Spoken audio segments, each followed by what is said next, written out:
இன்னைக்கு நம்ம கேம்ல எம்எஸ் தோனியை கொண்டு வர போறோம். அது எப்படின்னு கேட்டீங்கன்னா ட்ரெஸ் எல்லாம் வச்சுதான் நம்ம இப்போ போட போறோம். நம்மளுக்கு போட்டா மட்டும் சரியா வர மாட்டேங்குது. ஜெயில் பேர்ட்ஸ் போறவங்க மட்டும் கரெக்டா வருது. இது ஏன் என்னன்னே தெரியல. ப்ரோ வீடியோ பார்த்துருந்தீங்கன்னா கமெண்ட்ல சொல்லுங்க ப்ரோ. வாங்க நம்ம இது போடலாம். ஃபர்ஸ்ட் ஹெட்டுக்கு வந்து இந்த ஹெட்டு கொடுத்துக்கலாம். அவரோட வீடியோ பார்த்து தான் பண்றேன்.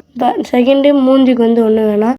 அடுத்து ஃபேஸ் மாஸ்க்ல தான் நம்ம இந்த தாடியை வைக்க போறோம். தாடியை வச்சுட்டு நம்ம தாடி அவர் போட்ட மாதிரி இல்லை, அதனால நம்ம இந்த தாடி வைக்கிறோம். நெக்ஸ்ட் ஷர்ட் வந்து விராட் கோலியோட ஷர்ட்டை வைக்கிறோம்.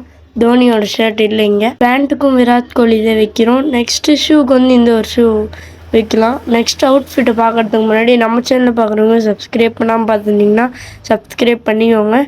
நம்ம வந்து 50 சப்ஸ்கிரைபர்ஸ் ரீச் பண்ண போகிறோம். நீங்கள் நினச்சிங்கன்னா இந்த வீடியோவில் 100 சப்ஸ்கிரைபர்ஸ் கூட போகலாம். சரி பார்த்துட்டு வந்துடுங்க.